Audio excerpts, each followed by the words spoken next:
श्री गुरुपादुकाभ्यां नमः. परमपूज्य स्वामी प्रज्ञानंद लिखित ओंकार स्वरूपा सद्गुरू समर्था या ग्रंथाचं वाचन आपण ऐकत आहोत.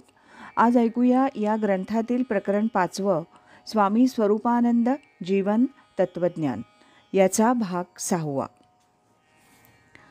स्वामींना राजकारणाचं आकर्षण होतं.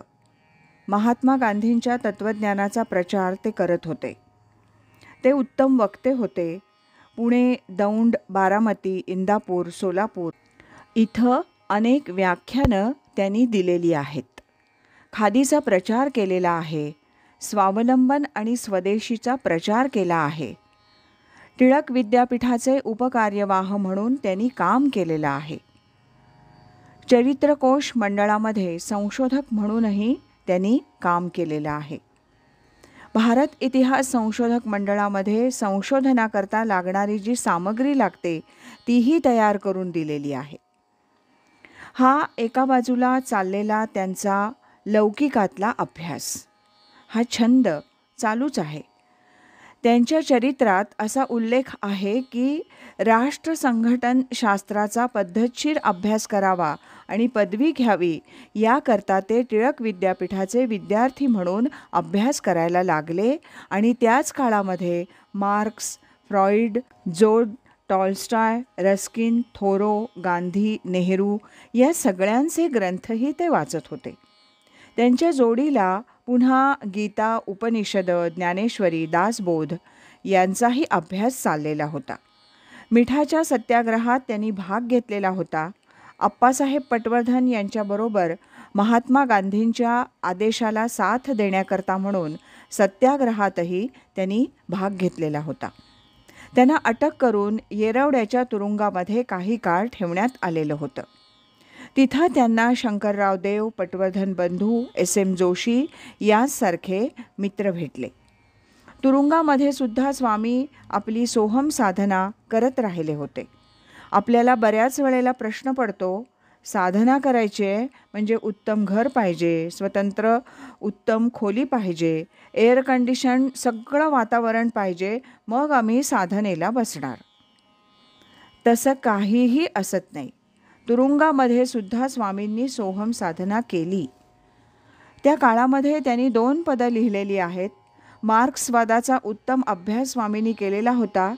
एक पद असं आहे, धन्य कार्ल मार्क्स, धन्य त्याचा ग्रंथ, दावी जो यथार्थ अभ्युदय, तेणे सामाजिक अर्थाची घटना विवंचली जाणा शास्त्रशुद्ध, अर्थ आणि काम साधे व्यवस्थित, तरी मोक्षपंथ सलभ्यची. स्वामी म्हणे सांगे, नीती अधिष्ठान लक्षुनी कल्याण मानवाचे. मार्क्सवादाचा अभ्यास स्वामींनी त्यावेळेला केलेला होता. 1923-24 या साली पूर्ण अभ्यास आणि त्याच्यामध्ये चांगलं काय आणि वाईट काय याचं मार्मिक विवेचन करणारा हा अभंग आहे. लोकांचा अभ्युदय व्हावा, समाजाचा उत्कर्ष व्हावा असं जर वाटत असेल तर मार्क्सवादाच्या तत्त्वज्ञानाचा अभ्यास व आचरण केलं पाहिजे हे त्यांना पटत होतं. मान्य आहे, समाजातल्या तळागाळातल्या लोकांचा उत्कर्ष म्हणजे राष्ट्राचा उत्कर्ष, नुसत्या मूठभर लोकांचा उत्कर्ष म्हणजे सगळा उत्कर्ष नव्हे. मग तळागाळातल्या लोकांचा उत्कर्ष व्हावा असं जर वाटत असेल तर मार्क्सनं सांगितलेलं तत्त्वज्ञान आचरणात आणा. प्रत्येकाच्या श्रमाला काहीतरी मोबदला मिळाला पाहिजे. नुसतं बसून खाणारे ते समाजाचे हितकर्ते नव्हेत. श्रमाला मोबदला हे मार्क्सचं महत्त्वाचं असलेलं तत्त्वज्ञान. पण त्यानं भर कशावर दिला? अर्थ आणि काम. आपल्या मनातल्या इच्छा, वासना पूर्ण करण्याकरता प्रत्येकाचा हक्क आहे आणि त्याच्याकरता त्यानं केलेल्या कष्टाचा मोबदला त्याला मिळालाच पाहिजे. या विचारश्रेणीवर आधारलेलं तत्त्वज्ञान तो साम्यवाद, मार्क्सचं तत्त्वज्ञान. ते रशियामध्ये अतिशय लोकप्रिय झालं. पण स्वामी सांगताहेत की यानं पूर्णत्व लाभतं असं समजू नका. लोकांच्या कष्टाचा मोबदला त्यांना दिला म्हणजे माणसं चांगली वागतातच याची खात्री नाही. माणसाचा खरा उत्कर्ष व्हावा असं जर वाटत असेल तर जगण्याचं अधिष्ठान नीतिमत्ता हे असलं पाहिजे. स्वामी म्हणे सांगे नीती अधिष्ठान. नीतिवान, चारित्र्यसंपन्न, शीलवान अशी माणसं समाजामध्ये निर्माण झाली तर मानवतेचं कल्याण करता येईल. नुसतं खायला प्यायला व्यवस्थित दिलं, तुमच्या गरजा भागवल्या म्हणजे समाजाचा उत्कर्ष होतो असं नाही.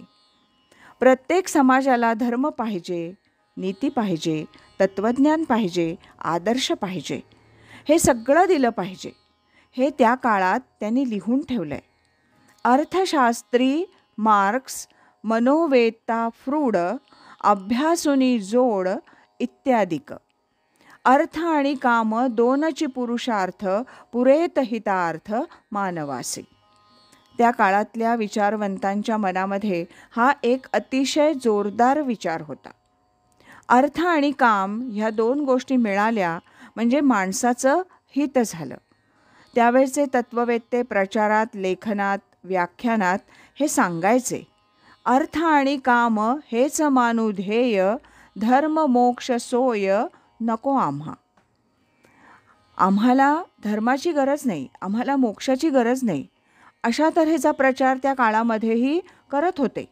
आता तर ह्या प्रचाराचा अतिशय जोर आहे.